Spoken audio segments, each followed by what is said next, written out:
I welcome you all with love. We're starting again. We had some technical difficulties. It's so strange. Okay, so I'm going to talk about this on multiple levels.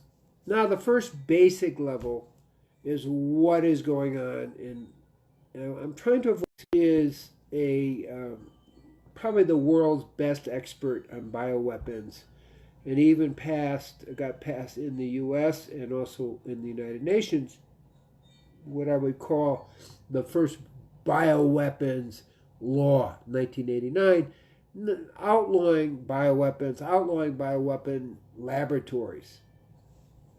And the result is nothing's happening because the truth is in the United States there's 12 bioweapon laboratories. Obviously in China, in Wuhan, there's one. There's 13,000 scientists employed in bioweapon technology in the United States.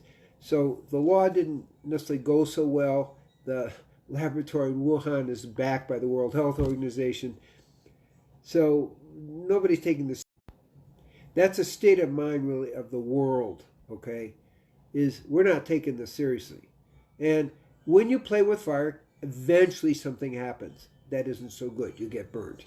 Now, people say, well, it was on purpose, maybe it was an accident, but what we do know is is a weaponized virus. Now, how do I know that?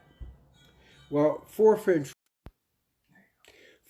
researchers actually put out an article in this year, 2020, in Science Direct, a science journal, that it pretty much evidence of genetic engineering, I'll put it that way, that it was a gain of function.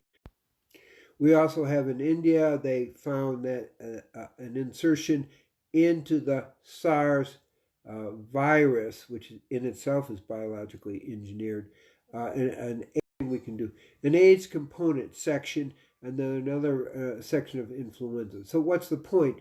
They also produced an article which they were, in a sense, forced to retract after it had already been published. But the point is, scientists around the world, also in Greece, have said, yes, this has been a weaponized virus. Is this a new idea? Of course. So in 2015, the University of North Carolina actually published a paper on how they figured out with the coronavirus how to get gain of function. And incidentally, the head researcher from Wuhan was there. They did sell to the Chinese government this technology for millions of dollars. So that's 2015.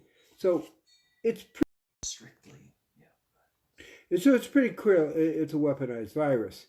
And did it get accidentally released from one? Was it deliberate? It doesn't matter, because where I'm going with this is a different picture. But I want to make it clear this is a weaponized virus. The data is overwhelming. So let's just take that, put it aside. Now let's look at it from a much bigger point of view. Prophecy.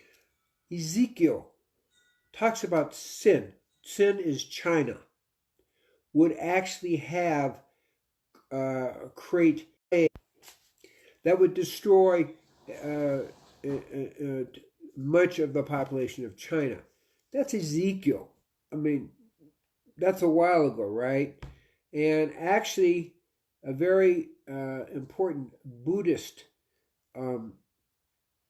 prophecy at the early part of the 20th century actually said in the year 2020, actually said this, there will be a great plague. And I'm sorry I don't have the quote. It's somehow disappeared. But and this plague will start in China. Okay, this is a Buddhist. This is a Chinese person. And it will spread to the whole world. So it's not like this is totally new. Obviously, people were picking up on this, including Chinese people. Third, we're looking also at biblical prophecy. So the biblical prophecy really is 10 plagues that would come before the time of the Messiah. And it clearly talks about levels of prophecy. one would be pestilence, or one would be plague. Okay, we got it. This is a plague. Regardless of who created it or how it happened, it's a plague, and it's affecting the whole world. There's also pestilence. In China, oh, here it is. Let me get rid of that. China's been hit the hardest of all the countries. And I just found the prophecy, okay, from Ezekiel. I will pour out my anger on sin, which is China, and I will destroy the wealth of this country. Sin, China will writhe in anguish. So let's a little bit more. China is also facing a locust plague, which started in Africa, but it's moving towards China. It's actually hit China, parts of China. China's also had runs of bubonic plague, believe it or not. We've up to 50,000 cases in the last 20 years, okay? Which is the boils of China. No, I think it's the wind, to be honest. Okay, so, hey, this is serious. Now, the Buddhist prophecy was by gentleman Zigong, and he said, in the year, quote, this is his prophecy, in the year 2020, the year all of China will weep, that the new year will not even be celebrated. And you may have noticed that is what happened. Then the plague will come. It will come with a fury. Now, the imagery is tigers and wolves will hide in the mountains. Okay, the plague will encompass all the land, and eventually will spread to the whole world, which obviously has happened. And then he said there'll be no harvest of late season rice, beans. Clouds of locusts will lay waste to the entire countryside. So he says in 2020 the locusts will fall from the sky. He's saying stay with your family, store your food. In Jewish tradition, as I mentioned, biblical tradition, there'll be 10 plagues before the Messiah comes, before they have the war of Gog and Magog. So that's what we're talking about. So what are the 10 plagues? Let's we're not talking metaphor here, okay? So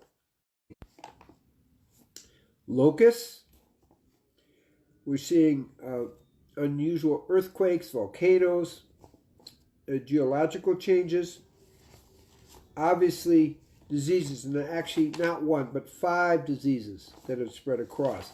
They're not all human diseases. So there's also flooding going on, and certainly in the United States there's flooding, and other places in the world. So, but it's not the coronavirus, just the coronavirus. There's the African swine flu, there's the H1N1 swine flu, there's the H5N1 bird flu, and the H5N8 bird flu. These are all happening now. So we need to keep in mind this is not out of context. Okay, so that's kind of another view. Now, why are the plagues there? And we have to ask that question. And biblically, we are talking about that's the way God speaks. That's a way that God speaks back to the people on the earth. And I feel sorry for the great people of China, but there are some things that have really gotten out of order. For example, they are doing one of the no-ide principles. One of the no-ide principles is you're not supposed to eat the limb of living animal. So we know in the Wuhan marketplace that's going on. They're eating live animals. But they are also doing, taking people they put in their slave labor camps and taking the healthy people and taking their organs out while they're actually alive. This is a very heavy kind of sin that we're talking about. Okay, we're talking about murder, and we're talking about taking live people and sacrificing them, which is theft. So basically, okay, so I don't want to dwell on that too much, but I also don't want to ignore there's a bigger picture. And we're all one. I'd like to say, well, it's the Chinese, but it's all of us are involved. We're all involved in levels of this. I mean, clearly, if people have been reading the newspapers, we're talking about children being used as sexual objects, and even to the extent of people drinking their blood and sacrificing them. This is a worldwide phenomenon, and that can't be ignored as part of God's answer to us of acting this way. So what's that? On the spiritual plane, we have to talk about returning to God. Not only believing in God, but the ways of God. Okay? And these things are truly abhorrent in the eyes of God. So I can't ignore that the plague is connected to some of that. Can't ignore it. Obviously, we have to take responsibility, and we need to change our ways. Each one of us needs to try to return to God. And historically, so that's the bottom line on the spiritual plane. Now, the next question, which a lot of people are interested in, so what to do? What can we do now? Well, return to God is one. Take good care of your health. Pray, meditate, get enough sleep. You got to get enough sleep because that builds your immune system. Hydrate really well. That's I'm going to drink here. Act through love. So, obviously, those are important. Build your immune system. Now, I want to kind of talk a little bit about statistics. I know people are kind of focused a lot on statistics. And up until today, when I'm starting to hear a new set of statistics, I thought it was people in their 70s and 80s who were more susceptible. We know people over the age of 80 are going to have a greater mortality, 15%. And if you're from 70 to 80, we're talking about 8%. If you're from 60 to 70, we're talking 3.6%. But here's the new information. Now they're showing people in their 40s and 50s are at least half the population in the hospitals. So now that breaks the paradigm. It's just older people. It's like, wait a second. We're talking about people in their middle age being, half the population in hospitals. That's new information. It just came out today from different places. So that makes us pay. And that's why one of the more important things is to eat a good diet. So we talk about organic, we talk about veganic, plant-based only, and we talk about as much live as possible, at least 80%. And we also include exercise in that. So, and the research is also pretty clear that wherever there's a lot of 5G installations, there are higher rates of the COVID-19 infection. That's not new information. We also know from 5G, over 10,000 studies showing that it weakens your immune system. So clearly, 5G is at least 100 times worse. So that's not new information, but we should be aware of that. 5G is making it worse. It's not causing it, but it does definitely lower your immune system. It actually lowers your melatonin production. And I'll mention it now. Melatonin is really important. With age, your production of melatonin goes down. So, from 1 to 5 years old, we're making about 327 nanograms of it. But by the time you're 70 or 80, so there's a huge drop-off. Well, what's the answer? Take a little melatonin at night. Melatonin actually plays a subtle and an important role in the bigger picture. What does it do? Well, it actually works with nanosomes. Let me see if I can explain that a little bit. That it blocks inflammasomes. It's called NLRP3 inflammasomes. So they're part of what's connected to the cytokine storm, but also intense inflammation. So, and the minimum dose of melatonin is 0.3 milligrams a day. I recommend around 3 to 5 milligrams a day. And thrown at us. And the more we can go organic and avoid these things, the better we can resist against the COVID-19. And that's a key thing. Now, next question I want to raise is the quarantine idea. Research by Lancet, which seems to be pretty reliable, very reliable journal, saying at least 24 days is needed. They're also even suggesting it could be up to 37 days. So holding people for 14 days doesn't make a lot of sense, because that's nowhere near how long you need to be in quarantine. So it's like, oh my goodness, like at least let's try to get the science right. And I'll trust the Lancet in that. Okay.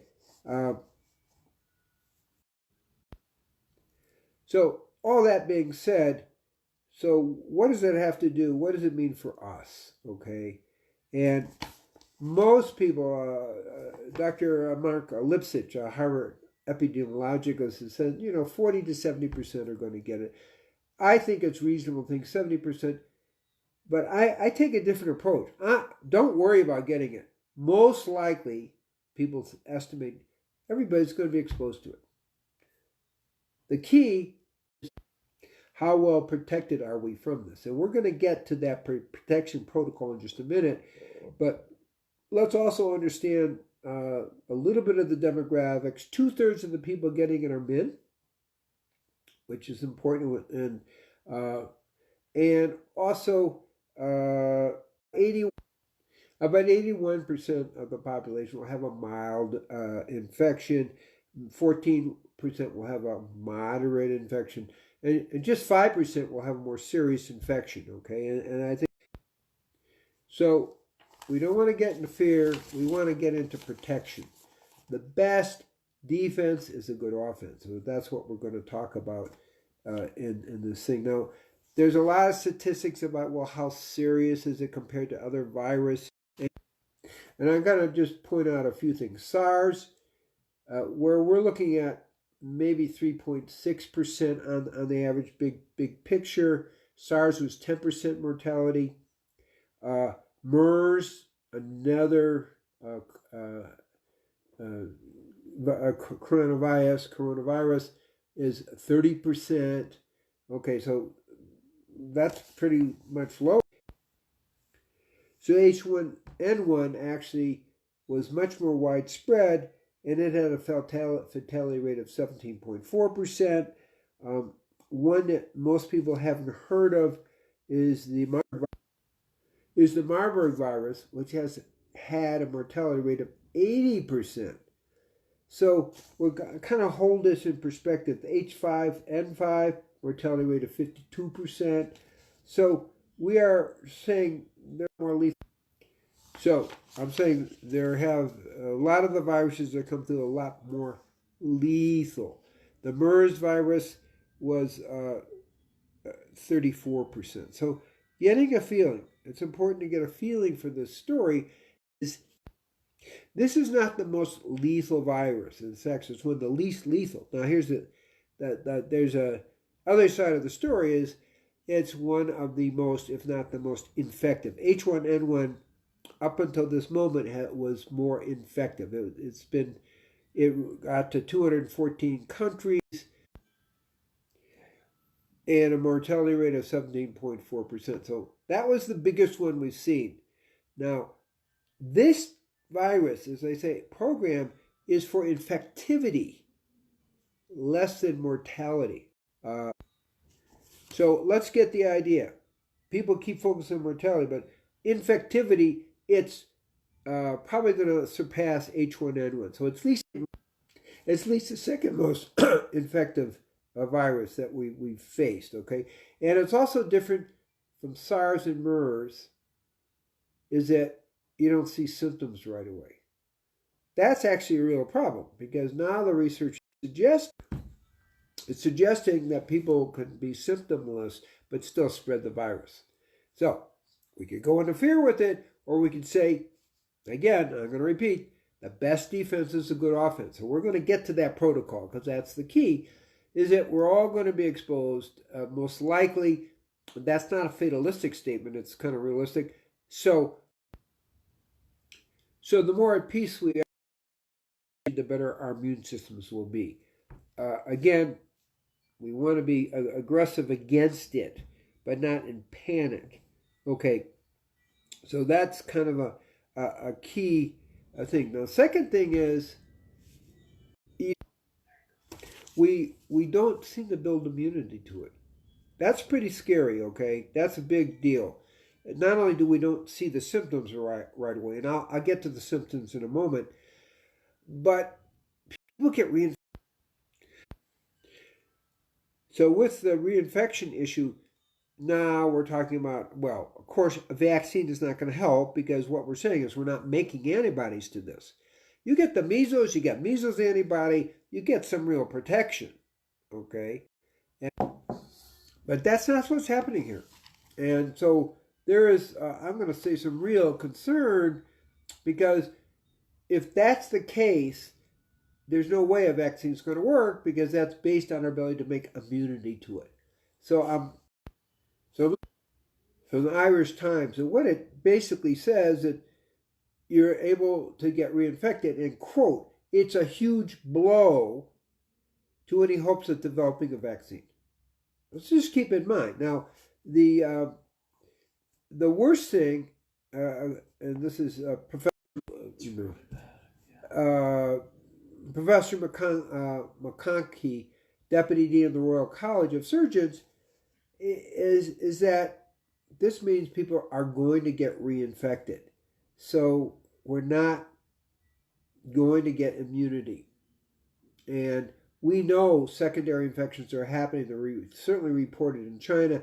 Often, some people have sudden heart attacks and get, again, a respiratory attack. So this is actually a really serious thing. Now, my approach is simple. Keep your defense systems high. If you get it, it may be minor, but this is going to go on. Yeah. This could go on, I predict at least through mid-July, but I'm saying something a little different here, is that we need to keep our levels of protection up for years because the way the virus is programmed is to keep coming back and reinfecting. So that's kind of an overview of the picture. Before we get to the protocol of protection, which is the most important thing, let's look at symptoms so we have a little feeling. So if you have a runny nose, guess what? That's a common cold. Not a problem. Don't worry about it. The coronavirus doesn't do that. It creates a dry cough, no runny nose. It creates pain, creates a high fever, and a more active cough. And I'm going to say pain in the lungs, which is important. Now, so at 26, 27 degrees centigrade, it actually starts to get destroyed, which is good because that means something is hot. I'm not saying cook your food, but you certainly can make your food hot. Okay? Now, when you sneeze, it may go 10 feet, but it is airborne. First they were denying it, but now people agree, yes, it is airborne. So avoiding enclosed rooms is an issue. I'll put it that way. So that's something to keep in mind. It can last on metal and copper a few hours, and on cloth 6 to 12 hours, and up to a few days on metals. So it seems to last on some metals from 12 hours to, a few days. So that means we need to wipe all the surfaces and so forth, be aware of it. Now, what's interesting is drinking, well, they say warm liquids, but tea is the best thing you can be having, which is generally going to be good for you. Hot liquids actually kills the virus in your upper respiratory area. Now, that's pretty cool. So people who are tea drinkers, this is a really good time to be drinking tea. I'll just put it that way. Because it will kill. Heat will kill. Hot tea will kill the virus in your upper respiratory. So I'm saying get a cup of tea. So I'm joking, but actually I'm not joking. I think it's a really smart thing to kind of take up tea drinking as part of the of the story of prevention. Okay? Clearly, you've been told to wash your hands. There are some surfaces that are good not to touch. Money is one of them. Elevator buttons, bathroom shower curtains, stainless steel countertops. I guess stainless steel is the sinks, doorknobs, landline telephones. You know, you go in a hotel, you go places, landline, office supplies, because everybody else has touched them, kitchens, it lasts a long time on cardboard boxes, and obviously toilets. So these are areas you want to be super careful. We use a spray, I call it Germs Be Gone, and I'm using it, Intrig, leaving, here it is right here, you can see it. That's a key thing. Washing your hands, put these aromatherapy sprays on your hands, important.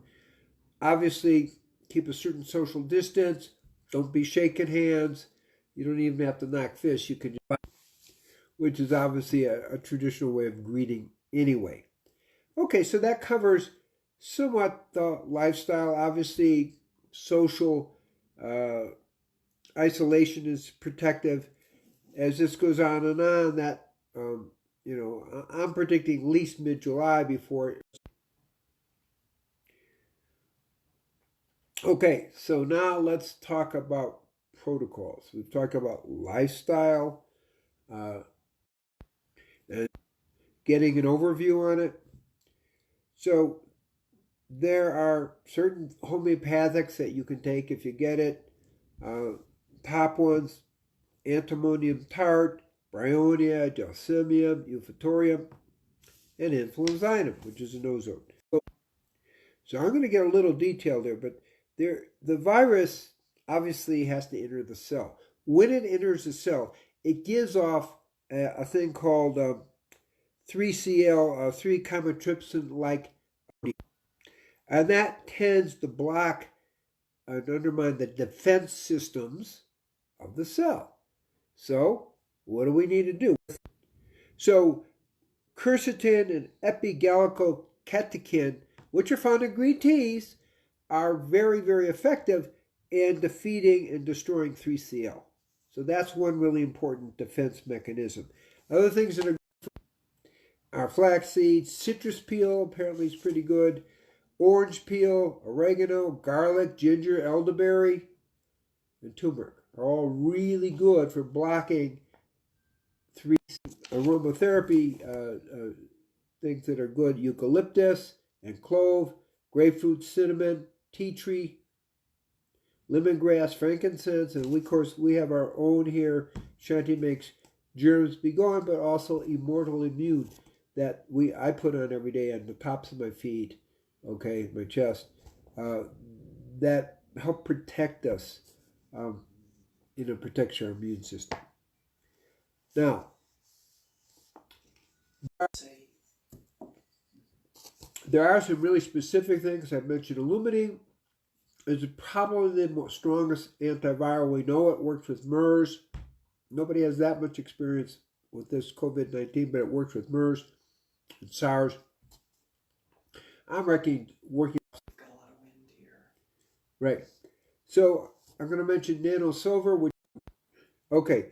So we have nanosilver and also red marine algae. These are the best antivirals. Nanosilver knocks out 625 different viruses, bacteria, and so forth. And the viruses have no defense against it. So that's really good. Now, I've clearly noticed that whatever is happening, we're being interrupted almost every 10 seconds. I appreciate your patience in sticking with it. Yosh was mentioning, hey, well, we should do a podcast. And I think we will do that so we don't have this internet kind of interference going on.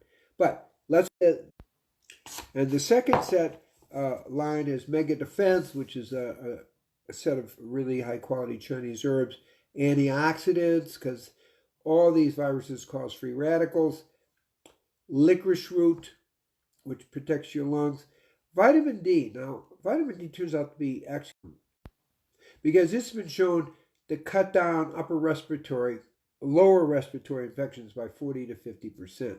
That's about 2,000 IUs a day. So it's actually good for the immune system, but specific for protecting our upper respiratory. That's really important. And then we have vitamin A, about 25,000 a day, and that protects the lining of your respiratory system. Obviously, vitamin C, it seems vitamin C, a minimum of 12 grams a day. IV is really, really possible. Ozone also is very good. I'm exploring that in terms of the best technology for people. So those are kind of your big players. And I'm going to mention elderberry is very good, particularly for upper respiratory and larynx type things. And zinc lozenges. And we just discovered an elderberry zinc lozenger. So perfect. Okay. So that gives you an overview of this whole picture. Okay. And now I have time for some questions. Question is, would RO water be beneficial? Yes, because you want as clean water as possible. I like in RO water to put a little bit of active salt. We use scalar salts, which are 82 different minerals, and they're scalar wave activated. A pinch, 1/16 of a teaspoon per gallon, is a good thing. The more hydrated we are, the better the cells function, the better they're able to deal with the virus. Any other questions? Let me see. The red algae, as I mentioned, is specifically antiviral. I've used it for years. It's really good for herpes. And I can't think of a person who I've given to actually has ever had a relapse in herpes. So that's partly why I picked it as it's a very powerful antiviral. Any other questions out there? You can just type it in.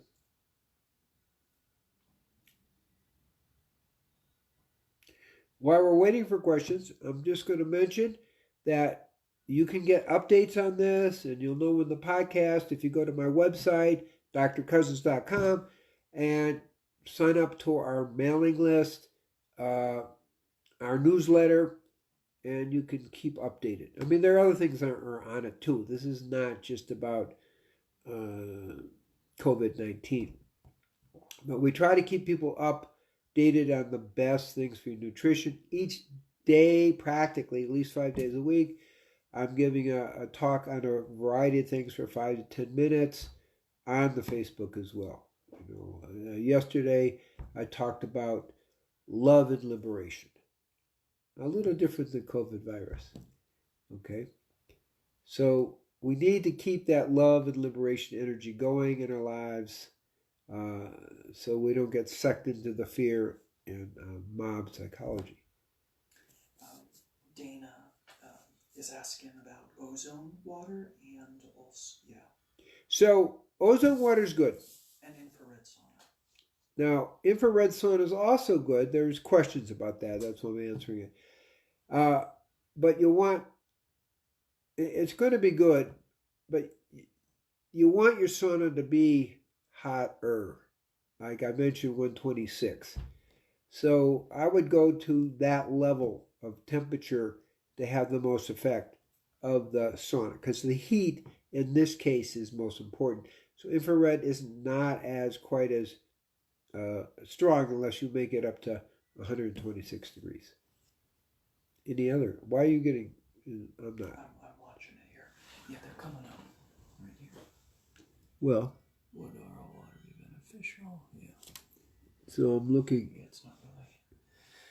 I'll give you some more here because I'm. Yeah, we're getting questions and somehow not showing up on my Facebook. So Yoshua is giving me questions. Go ahead. The protocol for the Illuminati use. The protocol for the Illuminati is good question. Illuminati is very, very strong. And so I start slowly, because what it does initially is it forces fluoride, which is a very powerful neurotoxin and carcinogenic, out of the pineal gland. So I started 5 drops in water 3 times a day, and then go to 10 drops, because it also forces out lead, mercury, and cadmium. So those are important things to force out of your system.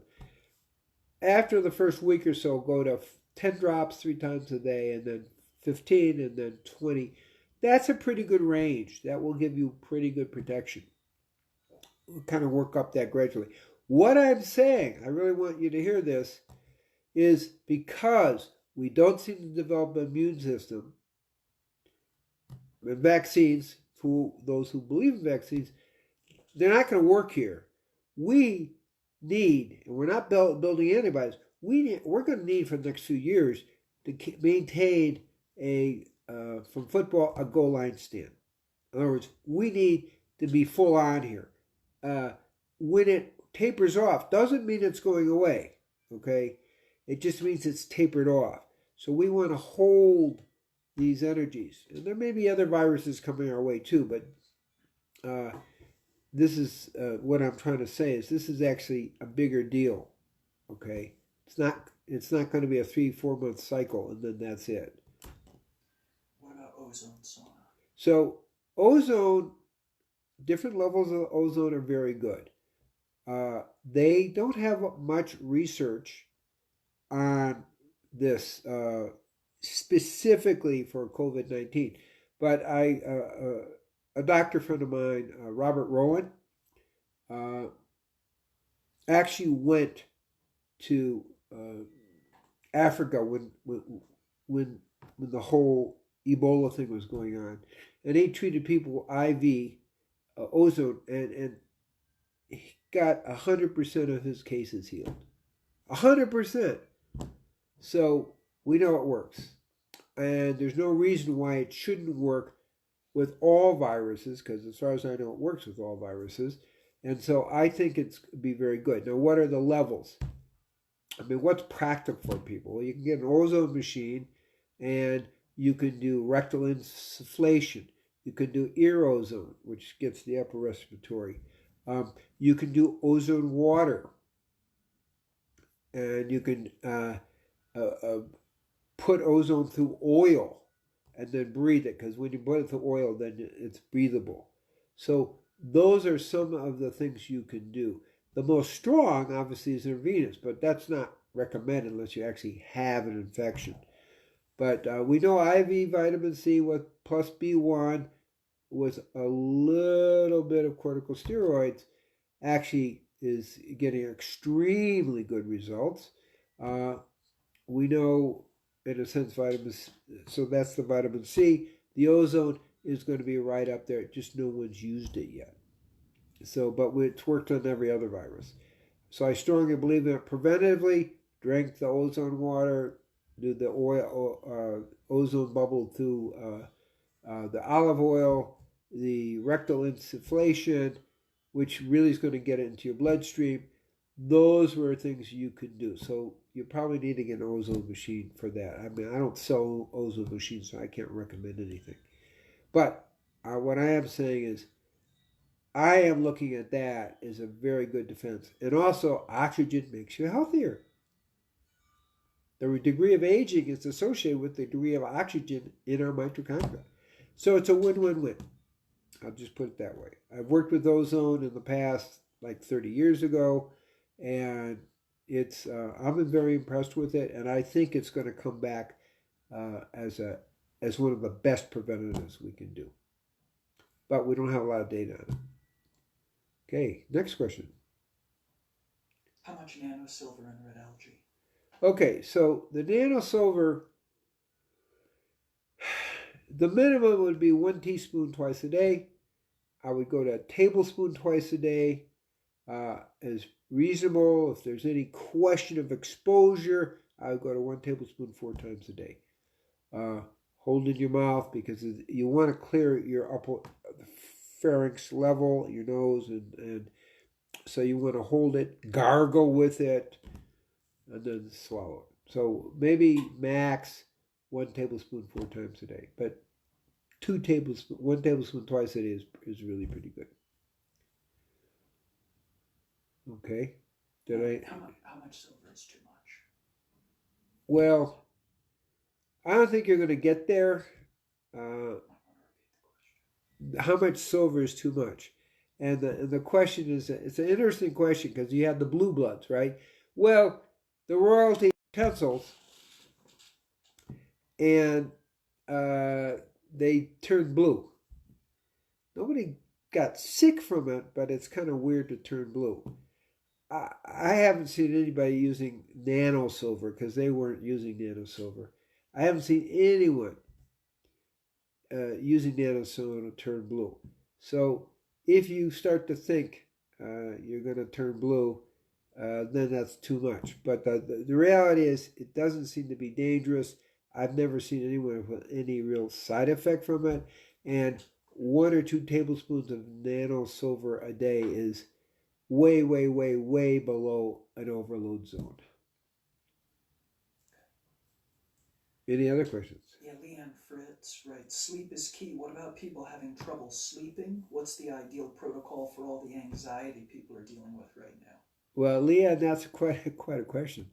Um, so let's get healthy. We want 7 to 8 hours, at least 7 hours. Best time to sleep is getting to bed at 10, which I have to admit I don't do. Uh, like preparing for something like this, but getting to bed at 10, your best hours of sleep are from 10 p.m. to 2 a.m. Okay, that's key, worth knowing. What do you do when people have sleep difficulties? That's a very individual thing, and it is really hard. Okay, but I'm going to only prescribe general things. Okay, meditation is good, which is obviously good for anxiety. One reason I did this program is to decrease your anxiety. Let's empower you. Again, best offense, best defense is a good offense. That's really what we're talking about here. Is you do the protocol, you get the lifestyle in order, wear your plastic gloves. If I go on an airplane, I'm going to wear a mask. Fine. That's what we need to do. So get that protocol. Get a lifestyle that brings love into your life. You need to keep rested. These are all things that build the immune system. People who are socially isolated, now get what I just said. Socially isolated, it's what it's prescribing, actually have more depression. So idea of separating one out may be okay in the short run, but in the long run, it's not really good for people's mental state, like double the amount of depression. So for a month or two, maybe, and you're also with your family, or maybe a few friends, but the point is extended social isolation actually isn't so good for your mental health.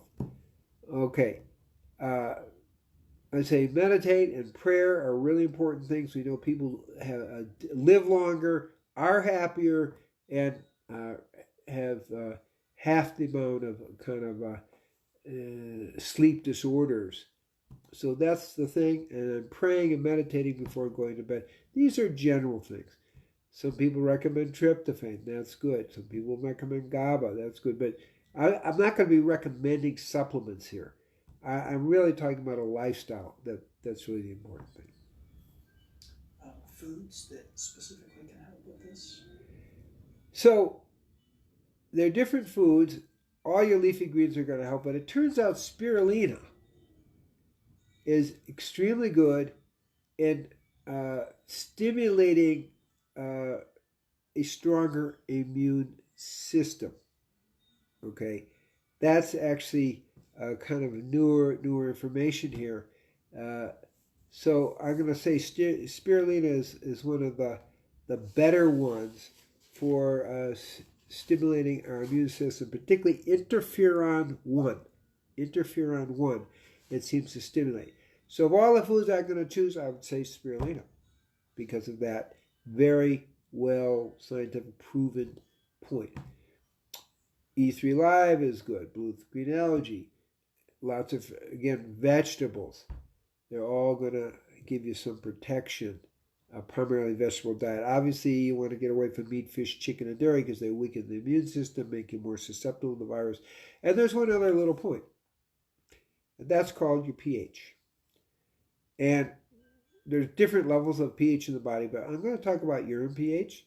So your urine pH in the morning should be between 6.4 and 7.2. Okay, so, and we're going to start carrying pH paper. It's kind of hard to get. But if you are less than 6.4, you're more acid. What does that mean? You're more susceptible to any kind of viral infection.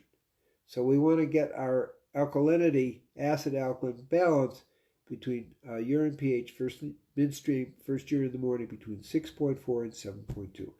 So that's another kind of consideration, is if you get acid by eating a lot of heavy meats, fish, chicken type thing, you're going to be more susceptible to viral infections in general. So those are kind of the overviews that are really helpful in that way. Other things, sometimes we'll look at goji berries, can have a good immune protection. But again, vegetables are your key players, and some of the berries, like gojis and blueberries. Okay, any other questions? What's the difference between nano silver and colloidal silver? Nano silver and colloidal silver are essentially the same thing.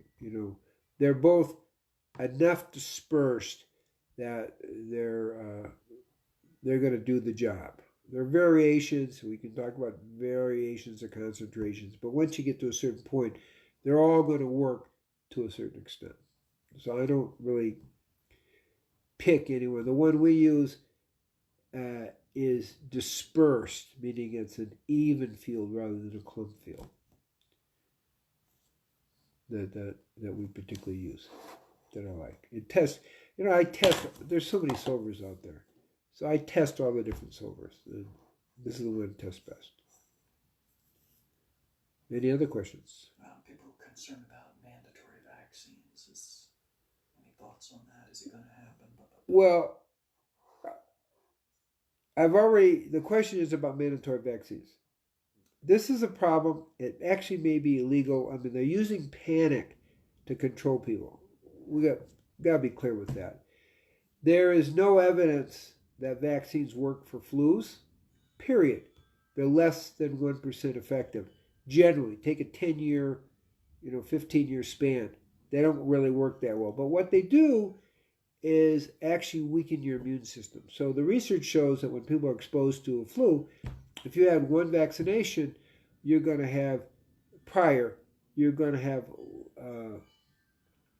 less resistance. If you had 1 to 3, less resistance. If you had 8 or 9, your resistance is going to be about 10%.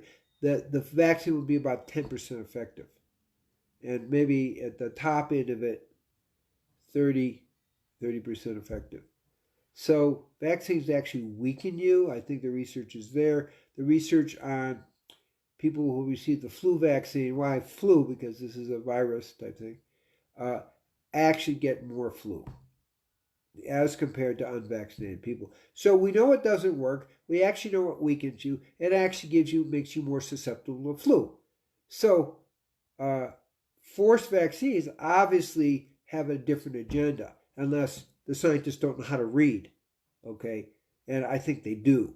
So we have to do everything we can not to go that way. Now, in specific, quoting the Irish stuff, even the Irish newspaper, is that people aren't building antibodies to this. It's very strange.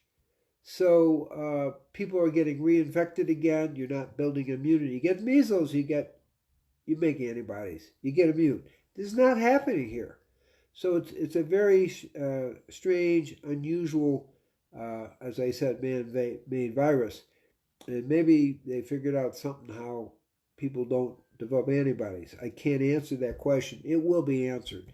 People are aware that we're not developing immunity once we've been infected.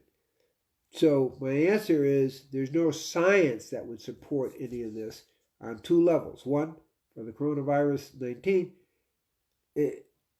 I don't think we're building immunity, and so you're not going to get anything to make you immune. Second, is the research on flu vaccines in general is extremely weak outcome, and people who aren't vaccinated actually have less flu.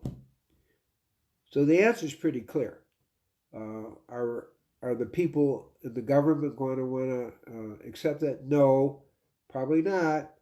But there are forces, and it's our role to make a big enough noise about the real research that is really out there. This is not, this is right there. It's right in all the research papers.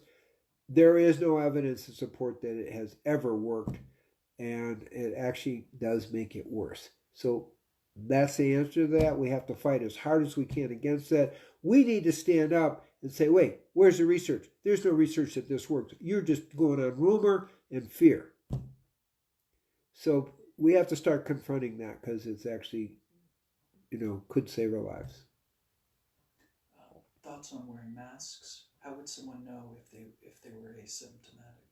Well, my feeling is the reason you wear a mask, you want to get a mask that's going to protect you both ways. They say, well, wear a mask if you think you're symptomatic or if you think you've got it. Well, you're not going to know that possibly for 5 days. So, obviously, if you have the infection, you want to wear a mask. But the other side of it is if you wear a mask that actually blocks the virus from being inhaled, that makes sense. So you have these, I think they're called R95 to 99 masks, and that's going to protect you from breathing in the virus. It's going to protect you from putting your hands on your face. Those are pretty important things. And then you can spray like germs be gone or silver on your mask to keep making it a impenetrable barrier. So the reason, for my purpose, the reason for wearing a mask is just so you don't inhale the virus. So that's why I recommend people wearing masks. Now, I don't want to get political, but obviously they say you don't need masks, but everywhere else in the world, people are wearing masks. Maybe there's a message there. But I'm giving you some science behind it, which is wear a mask that actually is designed at R95 or more to protect you from inhaling the virus. You want another one? Yeah, time for one more question. How to build up iodine protocol when TSH is 13? So what we're talking about is TSH of 13 means you're low thyroid. And your body's working really hard to get the thyroid to start working. Now, you have to go slow, but it does mean, in general, I don't want to make diagnosis, but generally TSH means you're low thyroid. So you just want to build it up slowly, as I already recommended, to 15 to 20 drops 3 times a day. So there's no problem. You just kind of build it up over a few weeks. But it does usually mean if your TSH is that high, which means low thyroid, you do need to start supplying iodine to your thyroid, generally speaking, without prescribing it.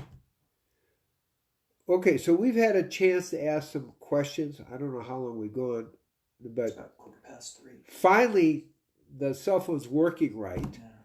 Finally, I still may consider doing a podcast because it was good. Well, I'd like your feedback. We're really happy to help. I'm really happy to answer your questions.